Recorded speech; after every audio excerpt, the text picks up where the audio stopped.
Asanteni sana. Thank you very much. Please be seated.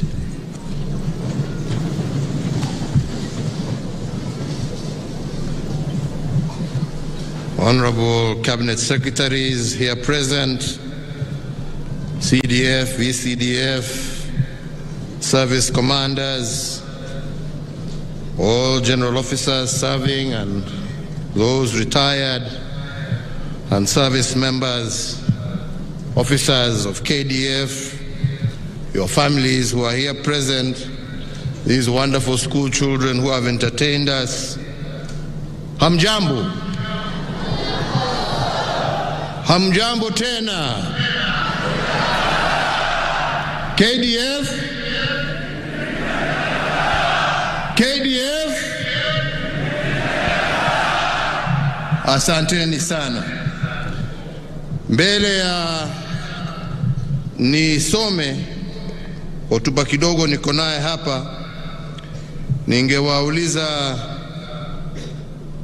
kwa heshima ya Malikia ambaye aliaga jana usiku, kama tunaweza tusimame kwa dakika moja ya heshima, kwa sababu tunajua alipata mamlaka yake akiwa kwa nchi hii yetu ya Kenya.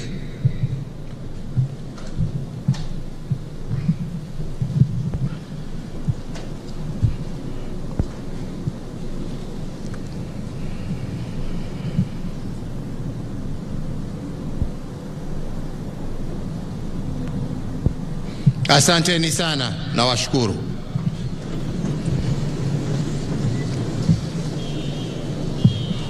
Ladies and gentlemen, since the 9th of April 2013, when I took the office as the President of the Republic of Kenya and Commander-in-Chief of the Kenya Defense Forces, it has been a journey that we have walked together as Kenyans. I take this opportunity to most sincerely thank all Kenyans for their extraordinary support which they have lent me, which made and continues to make significant contributions towards the prosperity of our nation. In the past almost decade, we marked a critical stage in the implementation of devolution under the new Constitution 2010.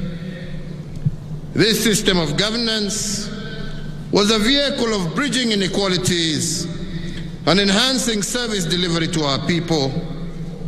And despite challenges under devolved governance, I do believe that Kenya has attained significant social, economic, and political development, and has indeed enhanced its democracy. Our nation, Kenya, continues to be a beacon of peace in the region. The stability and peaceful environment has enabled meaningful development across this country. And to this end, I must note that government institutions collectively undertook various roles to ensure this service delivery. However, it cannot be gainsaid that national security and stability are integral parts of our development. The ever-changing security environment and dynamism called for proactive security apparatuses. The security sector has adequately espoused robust measures to mitigate unprecedented domestic as well as transnational terrorism threats. Indeed, our multi-agency engagement and efforts ensure that the security of our country, but also the stability of our region. And indeed, the commitment of KDF and indeed all our security agencies to performing their duties within and beyond our borders has been priceless. Investing in the capabilities of the security agenda and agencies was critical to my agenda. The modernized capabilities and the infrastructure setting up at strategic locations around the country ensured the security forces effectively undertook their constitutional mandate. In addition, the geostrategic military installations established in various parts of the country are a milestone for national, regional, as well as global security operations. On the other hand, as has been stated, the National Defense University, Kenya, will also spearhead strategic, scholarly discourse in security while safeguarding Kenya's interests in the national as well as in the regional arena. So, ladies and gentlemen, I cannot emphasize enough that a peaceful and stable Kenya is founded on our unity, but also on our patriotism. The cooperation among ministries, departments, and agencies in a whole of government approach is vital in safeguarding our unity.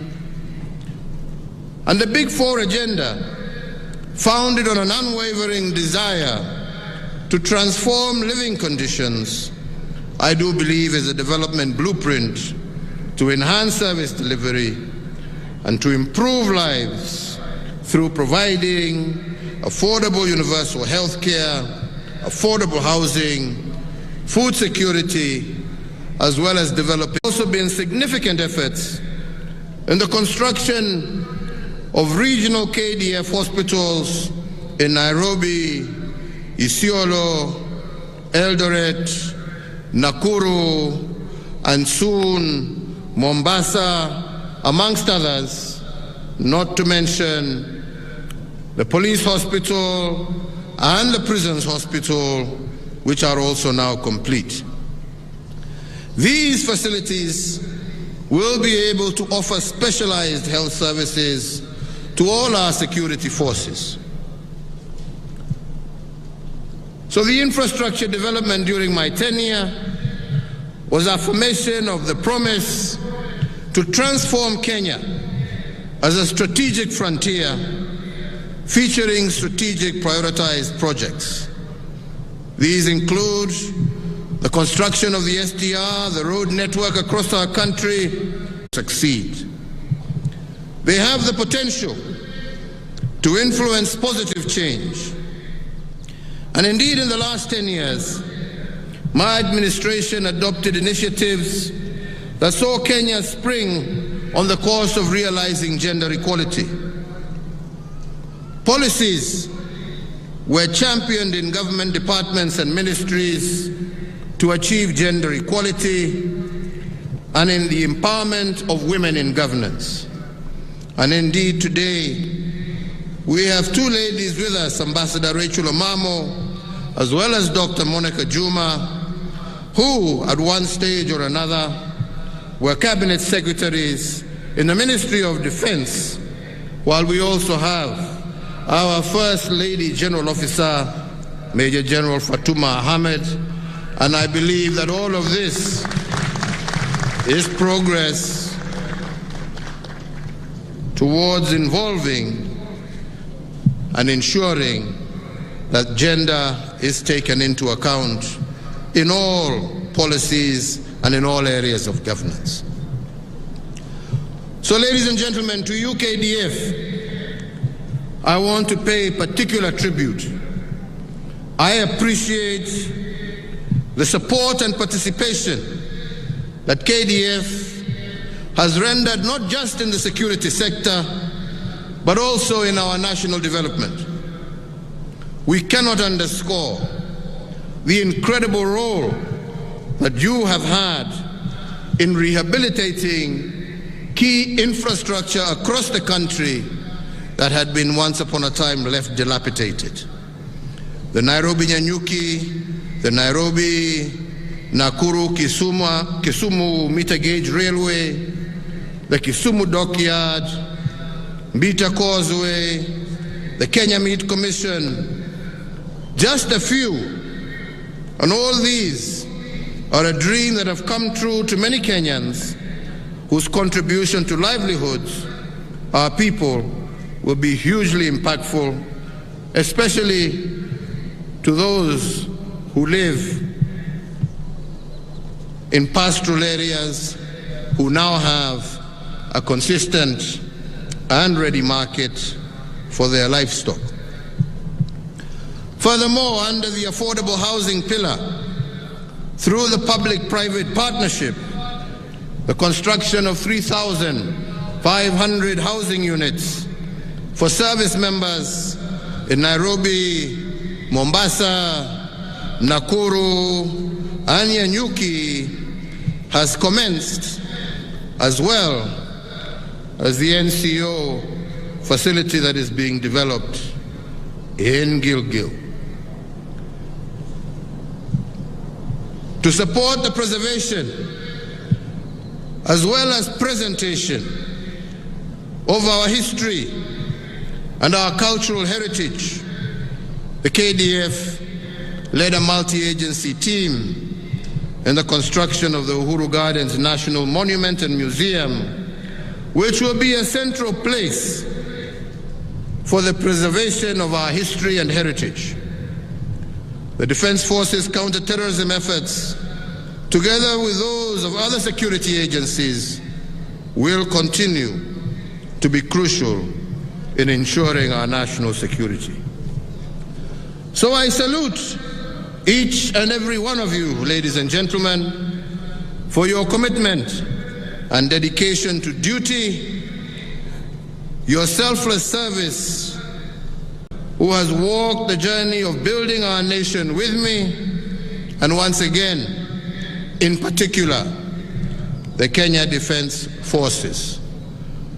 KDF oye! KDF oye! Asanteni sana, Mungu awabariki. I will miss you, but we are still together. Asante sana mwenzangu Sergeant Misango Mbae. Mheshimiwa Rais, muda wote kuanzia sasa tutakuwa tunapokea tamasha la ndege